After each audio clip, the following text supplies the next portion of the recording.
What's going on, everyone? Jeremy here from The Quartering, and many of you have been reaching out today asking what's gone on with a fellow YouTuber, Razorfist, and their YouTube channel and Twitter being deleted, yeeted off the planet Earth.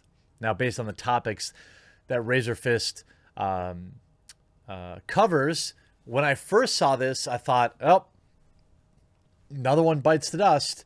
But it turns out that it was just a good old-fashioned phishing scam. And I thought I would first cover that because people are also dragging his personal life into it, which is just cringe and bad. There are people out there that, there was a particular tweet that was sent out from the Razorfist account that I don't know. It didn't look good. It didn't look great. But I'm just going to have to give him the benefit of the doubt on this one. Use two-factor authentication. I don't care how big or how little your YouTube or social media accounts are. It's important to protect them. I wish I had some sort of sponsor for that, but I don't. And Razorfist returned to Twitter to say, always enable two-factor authentication, people. No, it was not Eve. Just a good old-fashioned phishing job. I don't like talking about my private life, even when it happens to be true. So you can imagine how much I love talking about it when it happens to be BS. He shares some text messages between, I don't know, perhaps his girlfriend or ex-girlfriend. I'm not sure exactly who this is. Did you hack Razorfist's account and close all his stuff? Lamau, no, I don't have his passwords. And then they link to the tweet. WTF, lol, obviously this is Eve. I thought it was you. I thought you was kind of confused. Nah, and Razor wouldn't say something like that to me. That's pathetic. What's going on? I don't know. However, wait, I don't have a Twitter, so if this stuff is still up, can you please tell the people that this is BS? Okay, I got you. I stay simping for you, even though you're a ghost on, I don't know, RW Twitter. I don't know exactly what that means. Yeah, so it would appear that it's bologna sausage. And some people bring up some important points in here that I want to bring up. Now, I think if he was hacked, if I feel like it was done by somebody who actually knows him, because the tweet that was put up said some pretty heinous and specific stuff that would go directly against a lot of what he talks about. I'm not going to give that tweet much mind or signal boost it. I know there's a video of an argument that he had with his girlfriend going on out there. I don't really see anything off about that. I mean, yes, arguing with your significant other happens. It's not always pretty. And most of us who are in long-term relationships have had a few blowouts here and there. I don't see anything there to again, be signal boosting or going over. There's a stupid argument between two people. Really none of my business, none of our business. The fact that his girlfriend or ex-girlfriend posted on social media is cringe and wrong, but that's really none of my business. Some interesting points in here, saying I work in cybersecurity, phishing and social engineering have increased by over 350% since the lockdowns. Always independently verify weird messages, always use two-factor authentication, and always use long passwords. Random characters don't really matter. Use a long, easy-to-remember phrase. Someone also says, I've been getting 2 to 3 emails per day, bypassing all the autofilters that use to work. Would hate to open the cesspit that is the junk folder.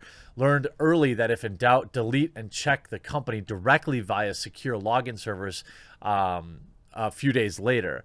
I can say, with 100% certainty that I have seen a massive increase in attempts to take control of my YouTube channel, to take control of my social media channels.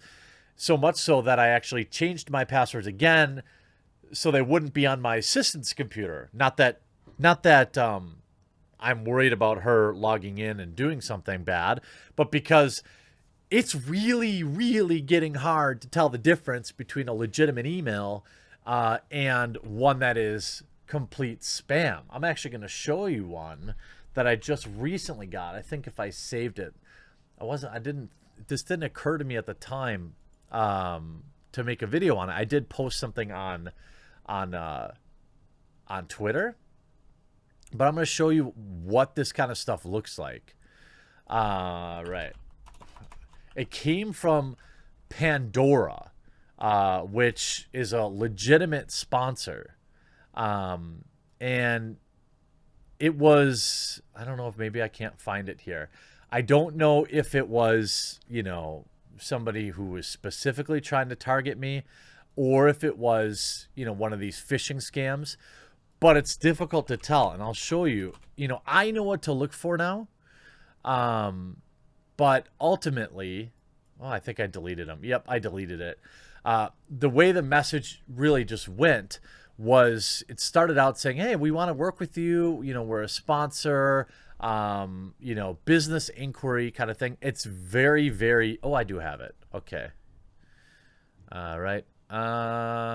Let's see. Let me just pull this up. It came from sophiakelly.pr at pandora-store.online. Now, if you know what to look for, that's suspect. But if you don't know what to look for, it literally could be anywhere. It could be, it's just like, a lot of these brands that I work with, they don't, how do you say, they don't, English isn't their first language. So, it looks like I did purge everything and cleared the trash, I think. Let's see. Yep. Okay. I had purged everything. So, you don't know. Ultimately, it looks legitimate, but it's not. You go through the process just like any other sponsor would. Sorry, I was trying to pull it up in real time there. And eventually it gets to a point like, download the zip file so that you can get all the latest information, PDFs on the jewelry. Well, she actually tried to download the zip file multiple times because it looked legit. It was but thankfully she didn't have any of my logins on her work laptop anymore. And she didn't know any better. I'm not mad about it, but I was like, all right, well, I'm going to remove everything, just so you don't make a mistake. And it's bizarre. Two-factor authentication is a very, very, very secure way to protect yourself. RazorFist is back. He's got his Twitter account back. I assume his YouTube will be back as well. So just be patient. Protect, update your passwords, by the way. I know it seems crazy, but, a lot of us use the same passwords for everything. Or we get sloppy and we have old passwords that we don't use anymore. Even, honestly, I feel safer telling people to, have a Post-it note in a safe place in their house with all their passwords on than you storing it anywhere or having that's less risky. Update your passwords every so often. Use two-factor authentication. Don't be a victim. These type of things are only going to continue to increase, especially since they work. Welcome back, RazorFist. Maybe be careful on clicking on those enlargement supplement emails that you get, and you'll keep your account. Just kidding. Hope you enjoyed this video. We'll talk to you again real soon.